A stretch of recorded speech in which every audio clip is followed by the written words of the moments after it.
ஜெயிக்கிறதுக்கு ஒரே வழிதாங்க, உங்கள் ஆயுதங்களை அதற்கு ஏற்றவாறு மாற்றிக்கொள்ளும். ஒரே ஆயுதத்தை வச்சுட்டு எந்த விஷயம் உங்களை ரொம்ப பயமுறுத்துதோ, நம்ம எதை பார்த்து ரொம்ப பயப்படுறோமோ அதை போய் நம்ம ஃபேஸ் பண்ணிடணும். அங்கதான் growth, அங்கதான் நீ அடுத்த கட்டத்துக்கு போக முடியும்னு சொல்றாங்க. அப்போ இது ஒரு லைஃப் தான், நம்ம ரொம்ப திரும்ப வந்து பயந்துட்டே இருக்க முடியாது.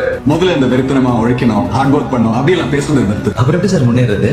ஸ்மார்ட் ஒர்க் பண்ணி வெற்றிக்கு பின்னாடி போகாத, உனக்கு பிடிச்ச துறையை தேர்ந்தெடுத்துக்கோ, அது உன் திறமையை வளர்த்துக்கோ, கடுமையா உழைச்சிக்கிட்டே வெற்றி ஆட்டோமேட்டிக்கா பின்னாடி வரும்னு சுவாமிஜியே சொல்லியிருக்காரு. நாளைக்கு என்னன்றது நமக்கு தெரியாது. நீங்க உங்க வேலையை ஒழுங்கா பாத்தீங்கன்னா யோசிக்கிறது அவசியம். நான் என் வேலை என்ன, அந்த வேலையை நான் சரியா செய்யறேன், அதுக்கான தேடுதல் என்கிட்ட இருக்கா, அதை நோக்கி நான் போறேன். நீங்க அந்த வேலையை ஒழுங்கா பாத்தீங்கன்னா நாளை அது தீர்மானிக்கும். நாளைக்கு நம்ம தீர்மானிக்கணும். நாளைக்கு என்ன நம்ம உட்கார்றத விட நீங்க என்ன பண்ண போற நீ தெரியுமா, அது சொல்லும் நாளைக்கு நீ என்ன பண்ண. புரியுதா? ஃபீனிக்ஸ்னா அழிவுல இருந்து மீண்டு வர ஒரு அதிசய பறவை. அது தன்னைத்தானே மாச்சிக்கிட்டு மறுபடியும் அந்த சாம்பல்ல இருந்து உயிரோட திரும்ப வரும். அந்த மாதிரி தான் பண்ணும். செத்து பொழைக்கிறான். ஆனா இதுக்கு ஒரு முடிவு தெரிகிற வரைக்கும் இவன் ஓய மாட்டான்.